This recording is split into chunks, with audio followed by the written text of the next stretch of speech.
live on social media. Hello, everyone. Welcome for another episode of the Puppet Podcast. So, tonight we have some Canadian fellow puppeteers. Let's, have Sarah. So cool from Rock the Arts Puppets. So awesome. I'm so excited. So, welcome, everyone. I'm Caroline.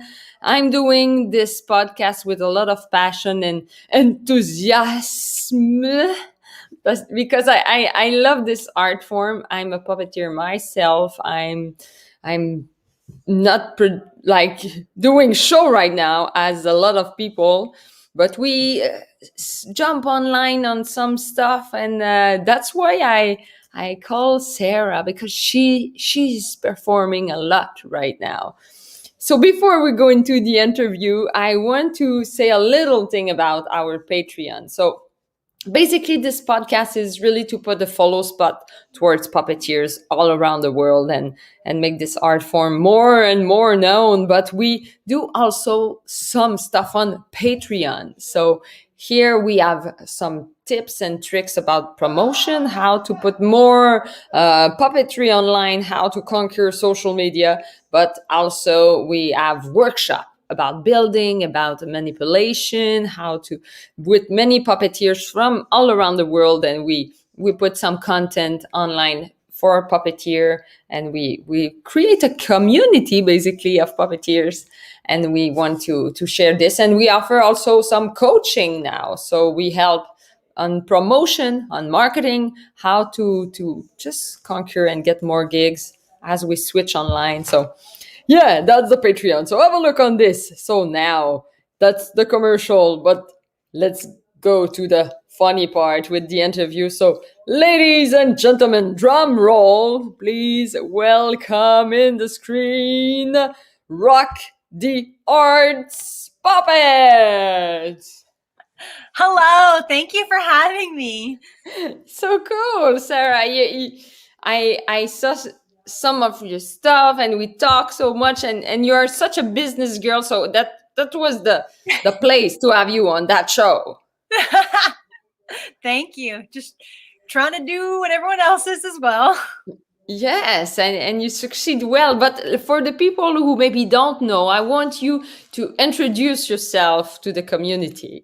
So I am Sarah Argue, the creator of Rock the Arts Puppets. Normally I tour across Canada performing live family puppet shows in schools and fairs and festivals and theaters. And like the rest of the world, I've gone virtual. So now I tour across Canada in one night. So I've already been to New Brunswick tonight and Ontario. Now I'm with you guys, and I'll finish my night up in Alberta and BC doing motivational puppet talks. Using the art of puppetry to teach humans about choice and that failing can lead to something good, and to find the posy in this very weird world that we're living in. Wow, that's such a subject. Like I'm so impressed. Like puppetry, doing shows, entertainment, but also motivation, like helping with puppetry. That's amazing. How this helping aspect of the job arrive in your life? I just feel that, like, with puppets, I get to give everyone a break from their story. So we all have stuff going on in our day, good, bad, the ugly. And I use my puppets to give people of all ages that break. They get to take a break from their story, and they fall in love with the art of puppetry. They get lost in the art of puppetry. And that just makes me feel so passionate about the art of puppetry. We have that in common. I love it. And are you ready for those deep questions that we ask on the Puppet Podcast? Let's do it. Yes. So the first one is the why. Like, what makes the art of puppetry an art that you cherish? I mean, it's kind of what I just said, that I get to give people a break from their day, from their story, just because I create these puppets with my hands and my heart. And like, I have full grown adults come up after my shows, and they hug the puppets and go, thanks for the show, bud. Oh, I talked to the puppet. And I'm like, oh, I did my job. I created this puppet that you came in, forgot about what's going on in your life, and you fell in love with something that I built in puppet form. Wow. That's good, because that's true that the building is one aspect, to put life into it and to perform it and to get all of that together, so the audience will just like fall in love with the character. Yeah, and forget that they're puppets. Yeah. So cool. And I want to know your crush moment. Everyone have a moment, an influence, like an anecdote of something where they got this, oh, I want to do puppetry. So I grew up on Fraggle Rock and Under the Umbrella Tree, so watching puppets as kids. But to be honest, I never knew they were puppets. It's just what I watched on television. And then I took a puppet building course from Noreen-Young, who created Under the Umbrella Tree, and I signed up for a Fraggle Rock like puppet manipulation course. And that's like, as an adult, I was like, oh yeah, I guess that show I was watching was a puppet. Oh, and then I just kind of fell in love with it because I had watched them my whole life, but not really putting two and two together. I just thought, oh, it's a great show, but they were puppets. And so ever since then, I've been hooked. That's perfect. And it's funny because we have so much definition sometimes going on, but in your own word, what is your definition of a puppet? Oh, okay. So my definition of a puppet would be any object that is brought to life. So it could be your hand, a piece of foam, fur, a sock, anything that you bring life to, any object. That's great. Yeah, that's true. I totally agree. And I want to know also, yeah, when you, it's funny because when you explain that to kids, you maybe have some words that you use, like to make a kids to approach the puppet and understand. Do you have some tools that you use, or some aspect of the manipulation you feel comes first? Yeah, I get them just to start with their hands. So I don't give them puppets to start with. We just start with our hands and showing emotions in our hands. And it's amazing because kids don't worry about what is right and what is wrong. If you ask them to be angry with their hands, they're like, "Mah." And that's exactly it, because it's like they bring life into their hands. So that's where I start with no puppets when I'm working with kids or adults, to be honest with you. And we just start bringing emotion and life into our bare hands. That's, yeah, I love it. Let's work naked. So true. And yeah, let me get into that, because I think this is so true that we can work with nothing, but for purpose of training and study, do you feel, what is the best field of study for someone to fall into puppetry and enjoy this art form?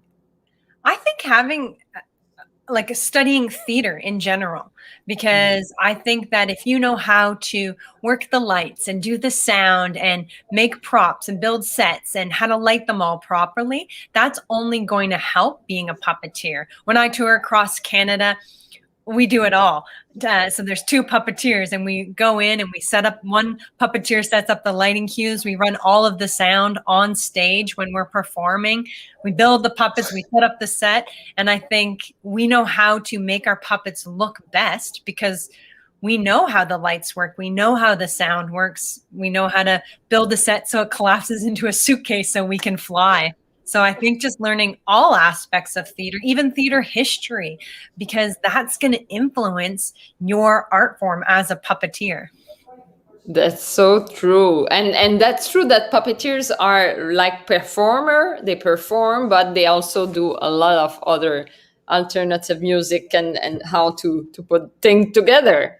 Yeah, because at the end of the day, if you want to make a living as a puppeteer and you're running your own business like myself, you need to make money. And so it's always, how can you keep the lowest cost so that you can offer your clients a reasonable price?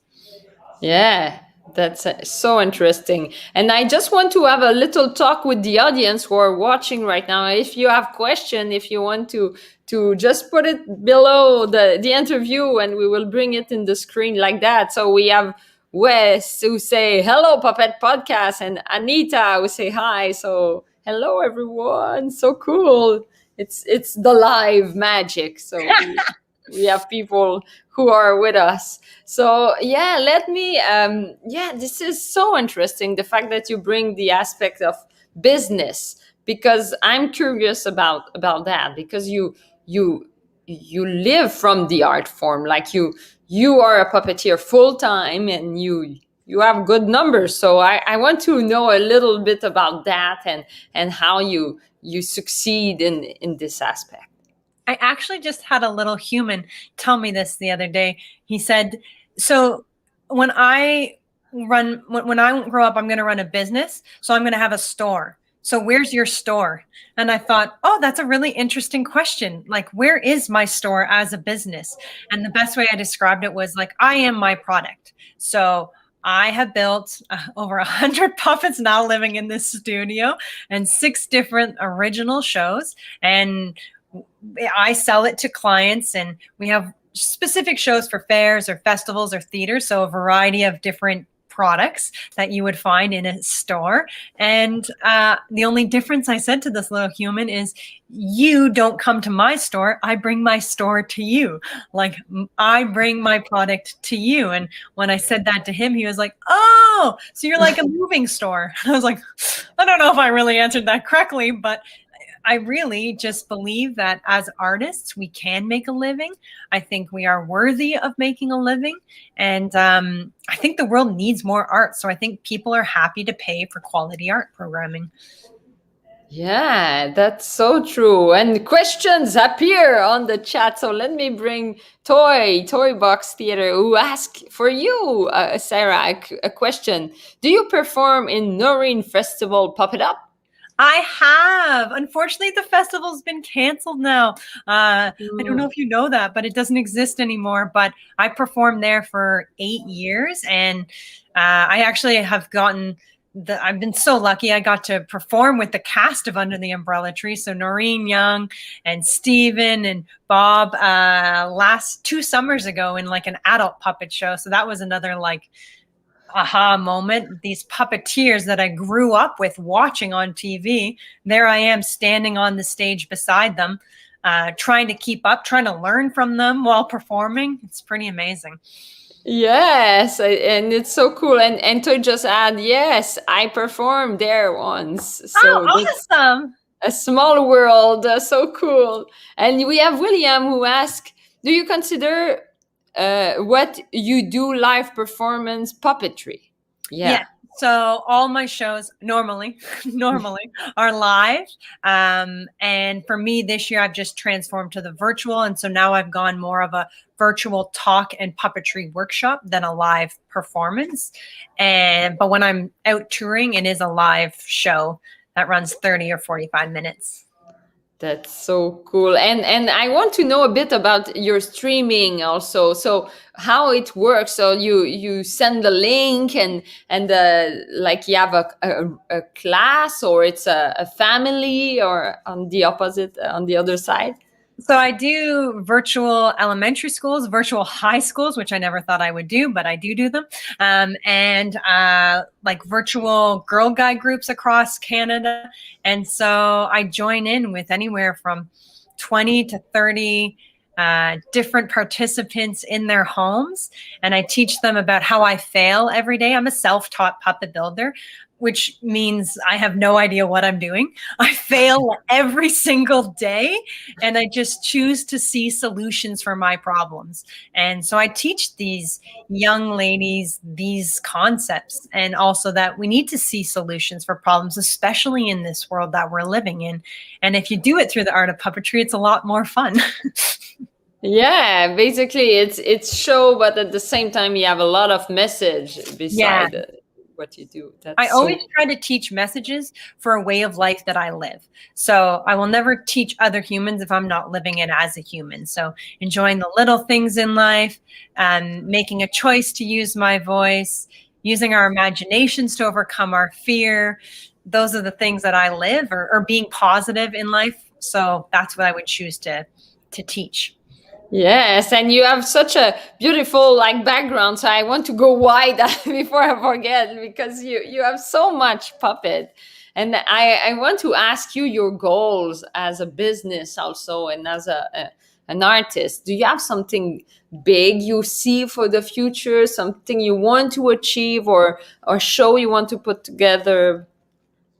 For me, it's just the goal of Creatureville, where all these little guys live, is all about making all humans of all ages laugh, be themselves, and be positive. Or like we say in Creatureville, be posy. Because this little guy, he's a posy. So Let's go okay, closer. I'll put him on. I got to bring him to life now. Yeah, yeah. Ooh. Be fuzzy. Ooh. Ooh. Ooh. Ooh. Ooh. Ooh. Ooh. Ooh. Yes, let's be fuzzy. Yes, we do need to be posy. So I feel like there's lots of dreams, but as long as I fulfill that mandate of Creatureville to make people laugh and be themselves and be positive, then I feel like I'll keep writing shows and publish books and create my characters. Yeah, do you publish books also? You have books? They are written. They are getting published. Stay tuned on that one. Yeah, wow. That's a scoop. We got a little scoop here. So cool. Yeah, yeah. So yeah, those are really good goals, and fact that like books also are the, like, it's logic at some point when you arrive at a career and you have like some shows, and so how to have this legacy. But I want to ask you also, do you feel puppetry is in an ascension? It's more popular right now or not? I feel like it goes in waves. Like I feel like all of these kids that grew up on watching puppets on television are now adults and maybe have families of their own. And so then they're passionate about giving their kids puppetry in their childhood, or the adults grew up on puppets, so we want to go see adult puppet shows. So I feel like it's on the rise again right now. But I feel like it goes in waves. Right. Yeah, that's so cool to have this opinion, also to have the opinion of all the puppeteers, and just know that in your side of Canada you observe that too. Yeah. So amazing. And I want to ask you also your vision of the future with the art form. Where do you see puppetry in 10 years? I have no idea. I feel like there's so many amazing creators and puppet builders and puppeteers out there that I have no idea what they're going to create, but I know they're super talented. So I know whatever they are going to create in the next 10 years is going to be awesome. Yeah. And I want to ask you if you have advice, like for people who start business or want to do business in puppetry, like what do you recommend to them? Does it's with social media? How you connect with your customer, basically? Just know your brand. Like any business, they have a brand, and it's conveyed over your website, your shows, all your posters, every brochure that you make. And your brand has to be something that you really believe in, because then it's not forced, it's not faked. And make sure that every project that you create, everything that you sign up for, every client that you say yes to, it's like, does this fit into my brand? Am I bringing myself and what I stand for to this project? Yeah, that's so deep and at the same time so simple. That's so great. And don't give up. Like it's hard. I'm not going to lie. I'm not going to sit here and be like the last 10 years have been a walk in the park or anything like that. And you always are going to have people that say, you can't do that for a living. You can't make that. And it's good that those people say that, because you go to bed at night and you think, okay, I need to wake up tomorrow morning and make sure that person isn't right. I need to work harder. I need to find more income. I need to lower my overhead. I need to find more clients because I can't have that person being right. I don't want that person being right. So take those people that think you can't do it and use it to your advantage. Yes. Take this power and just like turn it. Because Like, they're going to make you work harder. Because like, I don't want those people to rewrite when they say you can't do this. It's like, oh, I'm going to do this. I love it. Yeah, we have approval. Here, Tori say yes, yes, and we have a Brick who say I like making puppets. And yeah, also here we have William who say very cool to see a successful self-taught builder. Yes, that's true. I kind of feel like it's been a gift for me because I literally can't copy any puppets because I don't know how to copy a pattern, or I don't know how, if someone gave me something, like if I look at it, it doesn't mean I can build it. I I go into it and I fail. This cow over here, he actually took 3 days to build. Like my husband came home and I was like, check it out. I made a cow. And he's like, sweet, looks like a pig. I was like, seriously? So like day 2, I go down to the studio. I try to like see solutions to all these problems. And he gets home and I'm like, what do you think? Like I changed the nose, it's longer. He's like, yeah, sweet donkey. I was like, what? Like day 3, like I'm totally frustrating, wanting to give up. And like he gets home, I'm like, thoughts? And he's like, oh, well, that's a cow. So I'm like, well, I guess there's going to be a cow and a pig and a donkey in my show. Everybody wins. So perfect. That's a process, and that's true. This anecdote is really like relevant in terms of like difficulties, and let's just make it go right. Yeah. I love it. And I want to ask you also about like the brand and the social media. Like I want to, maybe you can plug also your social media, but I want to know how this affect your business positively, or how it works for you. Yeah, so my social media, I'm RTA Puppets on Twitter, Instagram, Facebook. My main goal is to make people laugh. So I do a lot of puppet and human jokes, or just looking through life as a puppet. It's definitely made me more connected to people through social media, and allowing people like to connect around the world. It's amazingly insane, if that makes sense, that you can connect with so many people just from one little photo that you post. And for me, I just want to bring, once again, that positivity to social media. I do get that there's a lot of, people say fake positivity on Facebook or Instagram and all of that. Like, I'm not going to lie. Yes, life is hard. When the pandemic hit, I lost 2 years of tours, 2 years of live shows. But, it doesn't mean I'm going to quit. It just means I'm going to get confused. I'm going to pout for a little bit, and then I'm going to pick up the pieces and see solutions to the problems. So I just try to share that fun on social media to lighten everyone's day. Yes, that's such a great philosophy to see it like this, and just like bring positivity, and for sure, bring your way of living and your art over there. That's so like if people are scrolling, I want people to go, wait, hold on, what? That's funny. You know what I mean? 'Cause that is part of my brand, to make people laugh. Yeah, that's such a lovely way to bring life with puppetry. That's so cool. And if I don't know, for the conclusion, you have so many puppets all around you. I love to go into the concrete aspect of it. So maybe you can show us one of those guys. Hey, this is my favorite puppet, so I'll bring him to life. His name is Ned. Oh, hi. Oh, yeah. I'm so glad you wanted to talk to me. Hey, what's going on, my Ned? Hello. Oh, yeah. A close up. Oh yeah, better just fix my hair here. Oh yeah, looking good, Ned. Looking good. Ned, Okay. we have a question of the audience. So, Brick want to know if you work on Broadway. So, Oh man, those were the days. I used to be a big star, Brick. Oh man, yeah, they loved me. You want to know why they loved me? Because I'm a goofball. Oh yeah, I'm a goofball. I'm a goofball. I'm a goofball. I'm a goofball. Oh yeah. Any other questions? Oh, I could go all night. yeah, and I want to know, like, maybe you help people with their emotion and stuff like that, like how it works, how you do that. Oh, look, we all have feelings. Sometimes I feel happy.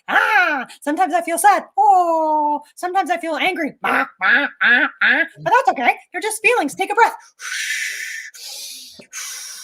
You got to focus, you know? And then just let it go, because life's not bad if you're a goofball. Oh, yeah. And Goofball, I would just want to let you know that you have someone want to watch you from Philippines. No way. Oh, what's going on, man? I'm going to travel there one day in the far, far future. Ay, ay, ay. That's okay. Oh, man, that's cool. Okay, let's talk. Let's talk. Let's talk. The future is all over the world. So yeah, and you are a traveler. You love to travel before the pandemic. You Oh, yeah, man, I like to roll. I like to see places, you know, live life. That's what I'm talking about. yes, and yeah, you we have Julio say that you are very colorful, like your work, and I think it's for your puppeteer below, like beside, or yeah, not I on in your back, yeah, yeah. Oh, I thought they were talking about my hair. I just dyed it. I actually used to be a blonde. I thought they liked my red hair. Yeah, what do you think, guys? Come on, live audience. Do I look better as a redhead or should I go back to blonde? Got nothing else to do in this pandemic but dye my hair. Yeah. I love it. Yeah, I love the red. I love the red. Okay. Oh, yeah, I love the red too. Brings out my sweater. Okay, I gotta roll. See you later.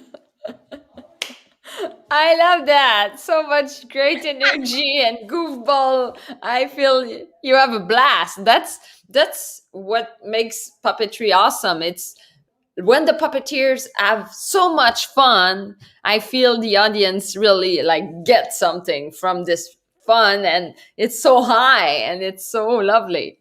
Because the puppet is an extension of you, right? So if you're having fun, if you're feeling a roller coaster of emotions, the puppet is going to feel it as well, because it's literally an extension of your body. Yes, so true, so deep and true, and yeah, with a lot of philosophy towards this. So yeah, Sarah, if people want to know more of you, want to reach you, to see your work, where they should go. All right, check out Rock the Arts Puppets. We have a new website launching very soon, so that's exciting. An interactive website where you can actually meet all of the puppets that live in Creatureville, or you can contact me on any of the social media platforms, Facebook, Twitter, or Instagram, RTA Puppets. Do, do, do, do, do, do. I was so typing on my keyboard. Let's be connected. So cool, Sarah. And I have a blast to see your colorful work and amazing personality. I feel you are a great example, a businesswoman who just like take the challenge and make it. Like, so I will have to push you out of the screen so you could get ready for your show with British Columbia that you do. I'm off to BC, the quickest commute ever from Montreal to BC in 2 minutes. It's the best. Chung chung, so perfect. So I will push you like this, and yeah, you can say bye to the audience, and we will chat after this. So bye, everyone. Thanks for having me. Yay! Boom!